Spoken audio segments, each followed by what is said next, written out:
Chers aimables amis de Rouge Channel, bonjour et bienvenue à ce rendez-vous d'actualité. Vous le savez déjà, abonnez-vous massivement et portez des pouces de j'aime. Comme à l'accoutumée, nous commençons en politique et c'est avec Fraternité qui nous informe que le statut de l'opposition est voté par les députés et le challenge appelle les opposants à se mettre en règle et informe que c'est la fin des récréations pour les opposants farfelus. Combien de fois je vais vous demander de ne plus insulter quelqu'un dans vos parutions? Hein? Je n'aime pas ça. Hein? Et si un enfant lit ça maintenant? Je n'aime pas ça. Hein?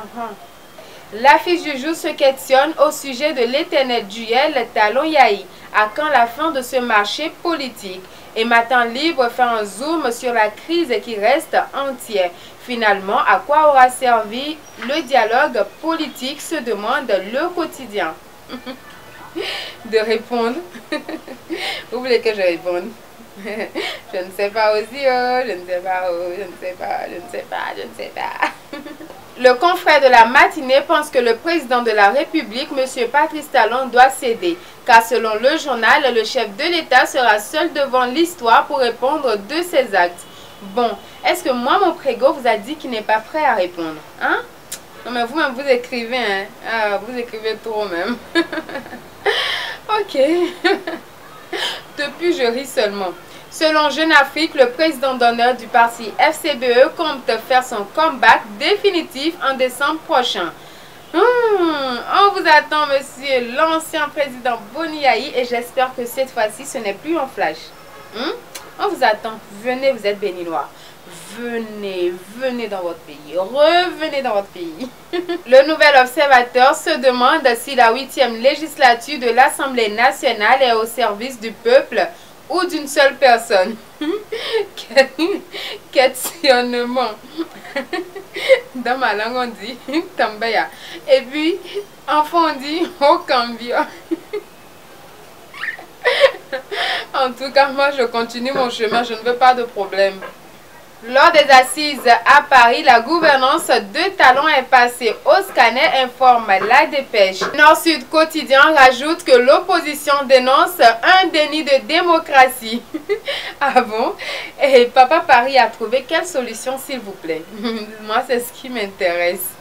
Lorsque l'Écho Quotidien se demande si l'on doit encore sauver le soldat Talon, le Nouvel Observateur se demande si le silence du président Patrice Talon signifie une fuite de responsabilité. Le label Notre Temps nous rappelle que face à la cascade d'adversité et de haine, Patrice Talon est imperturbable et droit dans ses bottes.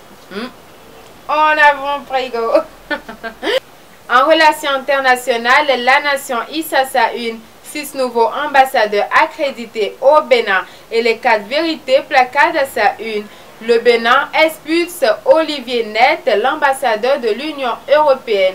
Et en ce qui concerne le rapport tendu entre le Nigeria et ses voisins, le Rénovateur nous annonce que l'opération de rapatriement des Béninois est en téléchargement. En tout cas, pourvu qu'il y ait de problèmes de connexion.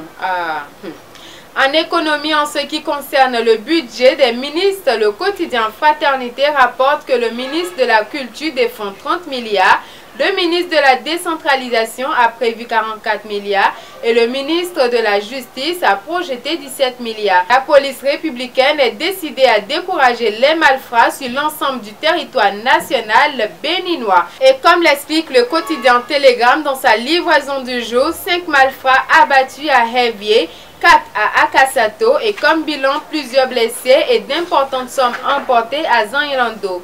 Et toujours à la une de ce journal, une affaire de 740 millions de dollars de cocaïne en flammes sur la toile au sujet des tonnes de cocaïne saisies en Uruguay.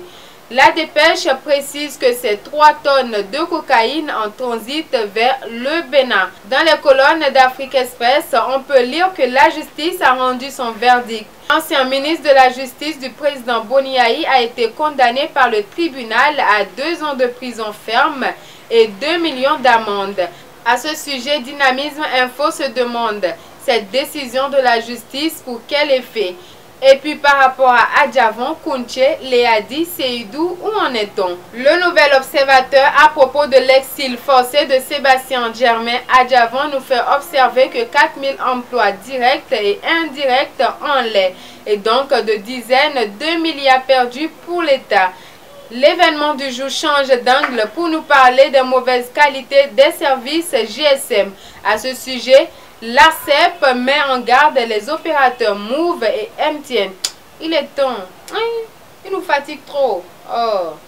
Bon, maintenant, je vais voyager. Information hors de nos frontières. En Soudan du Sud, l'ONU condamne des violences contre les civils et les casques bleus. En RDC, après une attaque terroriste, la ville de Déni en feu. Au moins 13 militaires français ont été tués au Mali. Selon les responsables de l'Élysée, les corps des 13 soldats ont été retrouvés après une collision survenue entre deux hélicoptères alors qu'ils menaient un combat contre les djihadistes dans le Sahel.